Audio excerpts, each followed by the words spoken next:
to Whatcha Reading. I'm Natalie. And I'm Joy. No guests today, but Nope. we're the us entertainers. Guess we'll just jump right in. Yeah. So currently reading The Perfect Divorce by Geneva Rose. It's the second one of the Perfect Marriage, and let me tell you, I'm a little disappointed right now. It's not as good as the first one was. There's a lot more people, and I find myself getting very confused as to who all of you are. And the first book, there was just like 4, and my pea brain could comprehend that. Yeah. But I think it'll get better, because I do remember reading The Perfect Divorce and it being very slow, and I'm like, okay, what's gonna happen? And then the last couple pages was the twist. So I'm remaining optimistic, but I'm kind of just like, meh. Well, sequels rarely are better than the true. So, what I'm reading right now is Good Girl, Bad Blood by Holly Black. We're just going to talk about it soon. Also a sequel. But it is also a sequel. So I'm only 15% of the way through, so I really don't know how it is yet. But so far, I really like it. I really did like A Good Girl's Guide to Murder, and we're going to talk about that in just a second. But I instantly started Good Girl, Bad Blood because I was like, there's got to be something else. It's not over. There's something else. I just know it. I had the tingly feeling in the back of my brain. I'm like, okay, this isn't done. So yeah, it's good so far. My second one is Off to the Races by Elsie Silver.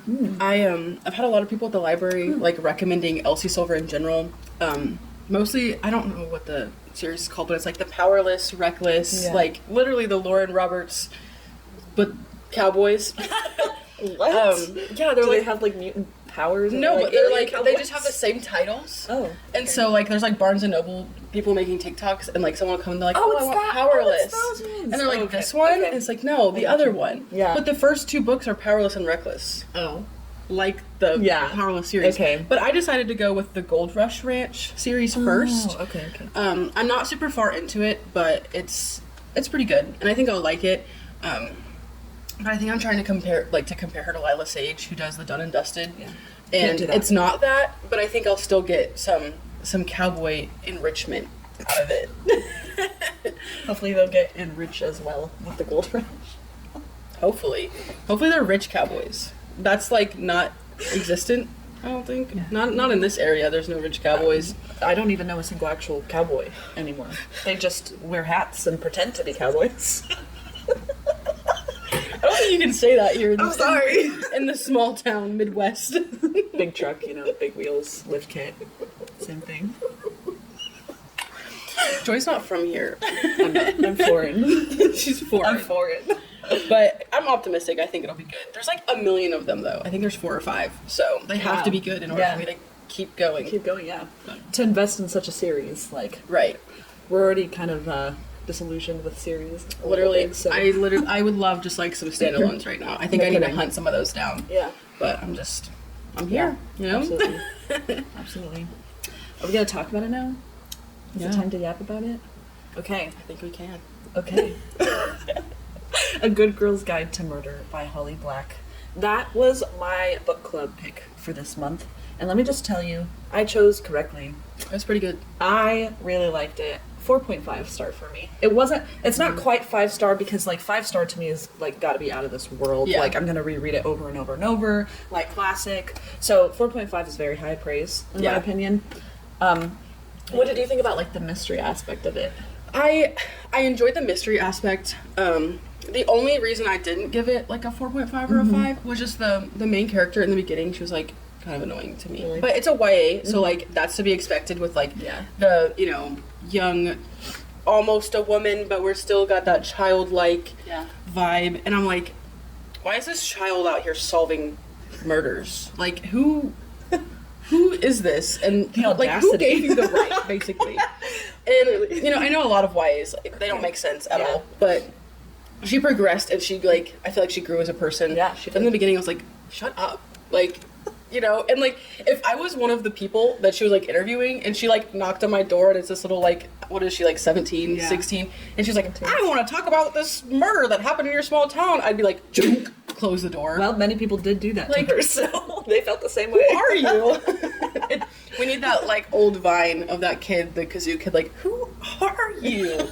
That's how I felt. But then towards the end, she got some credibility, and I was like, oh, okay, hey, she's brilliant. Yeah. Like, she was brilliant in the way that she was able to figure stuff out. Yeah. Like, for me, like, the mystery aspect of it, I actually was not able to guess the ending until, like, the very, very end, if that makes sense. Mm-hmm. Because then when they found out who it was originally, I'm not going to say who it was because spoilers, but when they found out who it was originally and then there was more to it, I was very surprised. Like, it was very multifaceted, this mystery, and I really liked it, the way that they were able to go in and solve specific things and just, like, collecting clues and evidence, and, of course, her and Ravi are absolutely adorable, just like it. I'm 15% of the way through the next one, and they're in it, both together. Oh, good. I was wondering if it was, like, continuing the storyline. Well, I'm actually not quite sure yet, but it's them two together. So maybe they're solving another murder. I hope so. I hope no one else gets murdered. But you know, like maybe they're solving something that already happened. Anyways, but yeah, no, good. Highly recommend. You should read it. You should read it if you want to. I wasn't gonna add another one, but I have to yap about Phantasma by Kaylee Smith. I have seen this all over the place, and like Book Talk, TikTok, everybody's like, oh my gosh, Phantasma. And we were trying to figure out, because I recommended it for my Romantasy book club, and I kind of like will rate them by spice level, just because like I have different people in the book club, so like I don't, I want you to have a good idea of where it's gonna be on the scale. Yeah. And so I put it at a 1, and then Beth was like, oh, that's a 3. Like that, it's like crazy. And so I was like, you know what, I'm gonna read it. Yeah. Like I gotta know. It was fine. It was 1, 2 worthy? I would say like maybe a 1 or a 2. 1 or 2. Mm. But it was weird. So someone said it was like Caraval. Oh, yeah. I've never read Caraval. With like trials and games and whatever. I DNF'd Caraval. But it was like, she like went into the Devil's Manor and they play these games and they all are supposed to like represent one of the different levels of hell or something. Whoa. Dante's Inferno. Yeah, and so like in the beginning, because like the contestants can tap out at any time. Okay. And I'm like, that's dumb. Like, be in or be out. Like you can't just be like, I'm scared. I gotta go. Lame. But then like towards the end, people start dying. Like in the games, they're like, you lost, dead, and I'm like, oh, okay, here we go. Yeah. That's what I was looking for the whole time.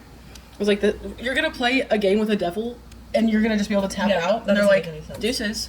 Yeah. Have a nice life. No. That's what she was looking for. She's just looking for death. Yeah. Me. I'm looking for death. Yeah. That's what I'm invested in. The romance was fine. It wasn't anything to shake a stick at. I don't think I'm going to continue the series. I'll just put it that way. That's okay. But yeah, it was all right. Does it like go back to like the games? And, like, I think it's one of those series where it's like it follows a different character. Okay. Oh, like Saw. It's kind of like Saw. It was very much like Saw, just not terrible like Saw is. Yeah. No, it wasn't that bad. Yeah. But if you're going in for like romance alone, that's not it. But yeah, it was okay. Well, our next segment, we're going to do something a little different. We're going to do childhood books that got us reading. So we're just going to yap a little bit about some of the books that really kind of transformed our lives and made us into the people who we are today. So I haven't read a lot of yours. I haven't read a lot of yours either, actually, by any means. So you want to go first? Yeah. Okay. So my first one is Warhorse by Michael Merpugo, and it was really good. It's World War II. Oh, World War One. It's been so long since I've read it. Yeah. One of the wars, and this this kid, he like buys this really poor horse, like for dirt cheap. They're like, take it. I don't want it. Wow. And so then they like, it's not a true story either. By the way, it's fictional. And so they take his horse. Like whenever the army is, collecting horses and dudes, they take his horse, and they're like, yeah, he's a property of the military now. And the dude's like, no. I'm now going to enlist for my horse. And he was underage, and so he lied about his age, and he got, like, enlisted. Whoa. And, there's, like, a bunch of stuff that happens. Obviously, it's war. But then the horse gets switched between sides. So, like, it'll go to the other people. It'll go to, like, this random grandpa bottom for his granddaughter who was sick. So he, like, lived with them for a little bit. But then he ends up in enemy territory. Oh. There's war, of course. And everyone is like in their trenches, and then this horse gets stuck. Like in the middle of everything. And so they literally like have like a standstill so 2 people can go save the horse. So a person from both sides go and like rescue the horse because he was like caught in barbed wire and everything. And so they like come together, peace moment, save the horse, and they start fighting over who gets to take it. But long story short, the guy goes blind from mustard gas, but the horse shows back up, and he's like, petting the horse or whatever, and he's like, that's my dude. And they get reunited. Oh my gosh. It's a wonderful story, and I wish it was true. It's not, but it's a wonderful piece of historical fiction. The piece?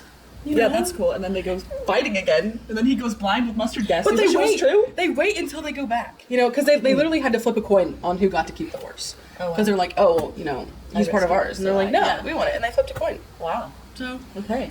They came to an agreement. Not on the war, but on the horse. So, take what you can get, I guess. I guess so. I forgot to mention about our list, but we're going from, chronological age-wise, so from youngest to oldest. So, these are some of our first books that we ever got interested in for reading. So, yeah, we're just going to progress through kid to teen era. One of the first ones I ever read is called The Wide Awake Princess by E.D. Baker. I got it at a Scholastic book fair. These next 2 I got at a Scholastic book fair. A lot of mine came from Scholastic, Yes, I loved it so much. Whenever we went, I would actually never get to buy books. My parents never gave me money for books. This was the one time. Just kidding. They preferred Kindle books. Yeah. So they would buy me Kindle books. They didn't want physical books because we traveled a lot. But this one was one of the first ones that I actually bought. And it makes so much more sense why I like YA fantasy based on this first book that I read, because The Wide Awake Princess is about, basically it's a retelling of Sleeping Beauty. Okay. But instead of her, the princess, falling asleep, actually, it's not a retelling. I guess everybody falls asleep except one of the sisters.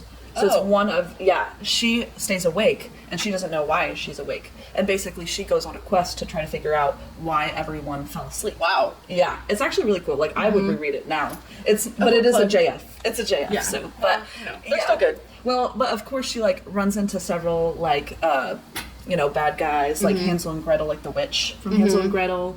And of course, she runs into a soldier that she then continues the quest with, soldier from the castle. Perfect. And they have that tension. And but it is but he's a soldier and she's a princess, and they can't do anything about it. And then of course towards the end, then obviously it's cute. So cute little romance. 11-year-old me was screaming and kicking my legs over this little romance. So it makes so much more sense now. We've come full circle. Yeah, no kidding. This one, I was a little bit older, so it's not technically chronological, but The Maze Runner by James Dashner, I remember picking that up, I don't think it was Scholastic. I think my family, whenever we would go on vacation, our first stop would be a bookstore, and my grandma would buy us a book, and she'd be like, there you go, read it on the car ride. So we stopped asking, where are we there yet? But this series was phenomenal, and I know a lot of people call it a boy series or whatever. That's what I call it. I thought it was great. Okay, yeah, just this dystopian, the whole maze, a bunch of people just being thrown in here. Yeah. The movies are excellent. The movies are very good. Dylan O'Brien. I mean, anything with Dylan O'Brien. So I just gotta say that. Come on. I've only read the first the original 3 though. I know that they've come out with some other spin-offs and prequels and stuff. Not about that. I don't want to know. Oh, that's true. There is a prequel, right? I think there's maybe even 2. The Death Cure? No, that's the third one. Kill Order. It's the Kill Order. Yeah, yeah. There was another one the Fever or something. I don't know. Yeah.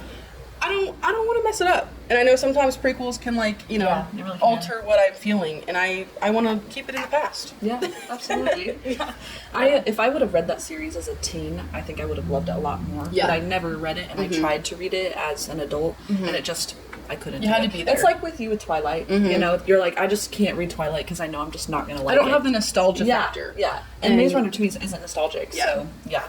That's why for me it's it's a boy series. Yeah. Okay, so the second one I got on the Scholastic Fair. It's The Valentine's Day Disaster by Brandy Doherty. Yep. Doherty. This one is basically just, I guess, how do I describe it? It's a contemporary. Okay. So it's not like my normal fantasy, but this one, it's this girl who's different than everybody, because of course, because who doesn't want to be different than anybody else? light up a room when you walk in kind of girl. But she hates Valentine's Day. Like, hates it with a passion. And all the other girls are like, oh, this is so cute. And she's like, not me, I'm different. I have snake arms. Like, no, she doesn't. She has snake arms? No. That's from Asdef. It's a quote. I'm kidding. But she's very different, and so it's basically her journey of hating everything about Valentine's Day for really no good reason whatsoever. Right. And then, then she starts liking this guy, and then of course then it progresses, and then she realizes that it's okay to be like everyone else, and that's when I put the book down. No, I'm just kidding. No. In the story. Then she realizes that that's okay. It is, and there's nothing wrong with liking the same thing that other people like, and then plus she gets a cute guy, so... Even better. Yeah, even better. A win-win. In middle school. Like, I'm reading these in middle school. I probably shouldn't have to reading them in middle school, but My next one is The Outsiders by S.C. Hinton. I was actually forced to read this in, this was middle school. Yeah. Mm-hmm. And a lot of the middle school books I like, whenever the teachers make you read it, I'm like, ew, dumb, don't like it. This one, it hits diff. It is, in the 50s, like the greasers, and there's always some little war between the rich little dudes and then the rough greasers and whatever. And the main character's name is Ponyboy. Like, that's his actual name, and his brother's name is Soda Pop. Like, it's a whole thing. What? But this one doesn't necessarily like have a happy ending. They're greasers, man. Well, their parents are probably on something. Oh, true. No kidding. We don't know. That's true. But it's basically, he's like 12, and he's like, trying to make his way through life as a greaser and, basically in a gang. Yeah. So it very much shows like how different the world is now than what it was back then, because, he's like smoking cigarettes and running around town and, messing stuff up. Okay. My next one is actually, it's a series. I just included the whole series because they were very short books, but it's by Melody Carlson, and it's called The Secret series, but it's this first book specifically. It's called Shattered. This one is like one of my first like intense books. Like, I would say this one specifically got me into reading like nothing other. In this book, she focuses on teens and some of the problems that teens have, Right. This one is specifically like centered on like parents and how parents, sometimes parents, ask us to do things because they're actually like trying to protect us. Right. Well, this girl, oh man, this was so hard. This girl, she's kind of going through a rebellious phase towards her mom and stuff, and she decides to go to a concert when her mom told her not to. And it was going to be in a dangerous part of town, and she was just trying to protect her. Well, she goes to this concert, and her mom finds out and goes and follows her. Well, not like following, but like knows that she went, so she goes to the concert. And while her mom goes to the concert, she gets shot and killed. And so the daughter has to deal with the guilt of the fact that because she disobeyed her mom, her mom is literally dead. And like all her mom was doing was trying to protect her. So it's like basically that girl working through that. It was insane, crazy. When I finished the book, I was literally bawling. I went to my mom and said, "Mom, I love you so much." I'm so sorry. I know. And so there's like multiple different ones. There's this one girl that is basically like lies a lot. She's basically like a pathological liar, and it ends up getting her into a freaking cult. She gets she gets inducted into a cult. Oh my gosh. Yeah. And then another one of like, basically trusting a guy, and the guy is like super charming, super sweet, and then ends up abducting her. So like different things that are, I know it's probably like not typical problems that teens face. I never faced any of these problems as a teenager. My mom is alive and well. It talks about like little things that we face that could turn into a bigger thing. Yeah. I guess it's kind of like a snowball effect. It's a snowball effect of like, hey, like your actions have consequences. Yeah. So be careful when you make choices. I know this sounds terrible, Lydia. Your face. A mom wrote these. A mom wrote her daughter. She's like, see, whenever you lie, I'm gonna die because you lie. What's the name of the series so I can keep it for my kids? It's called The Secret Series by Melody Carlson. Melody, get some therapy, girl. These are children. She's also a Christian author too. Yeah, she is. Okay. Yeah. Anyways. That actually might maybe kind of make it make more sense. I don't know. Anyways. Girl, you're crazy. And both of us, this next one, of course. The Hunger Hunger Games. How Ever could we heard of not? that? If you've ever watched our YouTube, you've probably heard of the Hunger Games. Every single episode. It's peak. Okay, is peak. It's peak. I mean, I'm still reading it. I'm as still an adult, chasing the high so of the Hunger Games. Nothing so will ever compare, really, ever. I can reread it every year, and I'm just like, what? Again? So good. Keeps me on the And edge of my like seat the whole time. growing with it as an adult, like you can see like what Suzanne Collins was like trying to portray. Yeah. Because like it is a lot deeper than just So much the deeper. games and the Oh, yeah. books.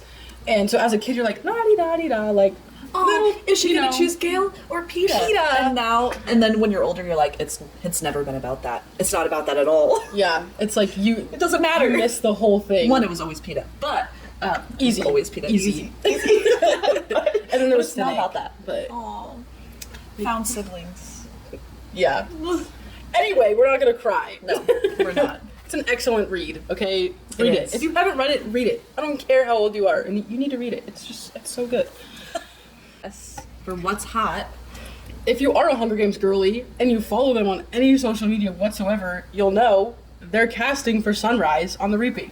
They've had a lot of casts right They're now. going crazy. They're going crazy. I I don't know. I've never been so excited Yeah. for like any the type budget. of casting. The budget is like through the roof. through the roof. They don't care. They're No. getting everybody. I'm convinced they're like on social media. Like the casting directors are like scrolling through Scrolling. TikTok, Oh Instagram, my gosh, Twitter. Elle Fanning. Elle Fanning is We should do Effie. that. Like yeah, and People then were advocating for that, like hardcore, yeah. more than any well, other even one, with I think. Ralph Phineas as President Snow.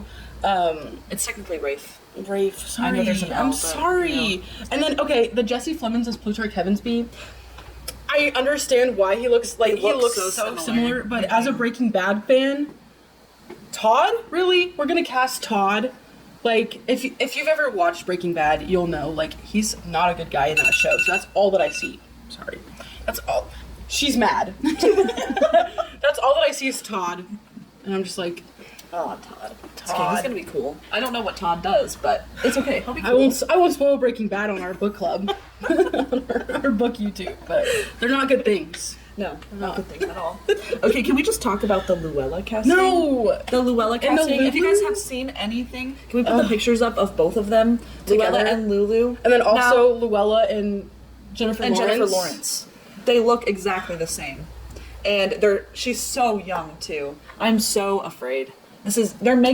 They're casting a lot of kids, like And she didn't very used to do young that. kids. Like it's gonna be worse than the Hunger Games because all of them kind of looked like adults. Not Yeah. gonna lie. No, I other than forgot. Rue. Other than Rue. I think that's why she's doing this though, is because a lot of people who didn't read the books and just watch the movies, they're like, oh, they're in their 20s. It's like, no, No. they're 16. They're literally They're younger 15 than 18. You know, 13. yeah, Like 12 to 18. Like, so, this is- I think a lot of people that were watching the films didn't realize like these are children because you know Jennifer Lawrence and Josh Hutcherson Yeah. they kind of look like adults. Yeah, they they're do. not. yeah, that's why the illustrated editions of the Hunger Games are so good because like he actually made them look Yeah. like kids because they are. Yeah. and it's just Yeah.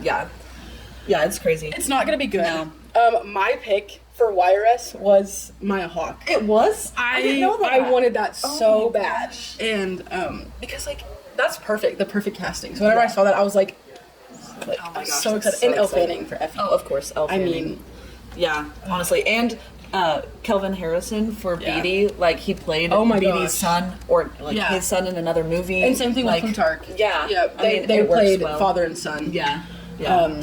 Caesar Flickerman. I, not gonna lie, I was really expecting it to be Stanley Tucci again. I know that's so dumb, but like when they announced it, I'm like, Stanley Tucci. Stanley Tucci. No! I mean, Kieran Culkin is gonna Age be really him down good, like but 30 come on. years. I'm so gutting for him. Oh my gosh. That's crazy. I think we're good, right? Yeah, I think it's a great cast. I'm very excited. Lenore Dove also. She's gonna look like Whitney Peak looks so similar Yes. to Rachel Zegler. Yes. Like they're really doing they're doing the research. Yeah. They are yeah. The casting director has read the book. Yeah. I Just saw like- I saw a comment that said, I'm gonna name my child after the casting director. Just in an honorarium. You don't know me, but I know you. I know you and thank you. Thanks for everything. Cool. Oh, that's so funny. That's it for today. Thanks for listening to us yap. Don't forget to like, subscribe, and tell us what you're reading in the comments. See you in the next chapter.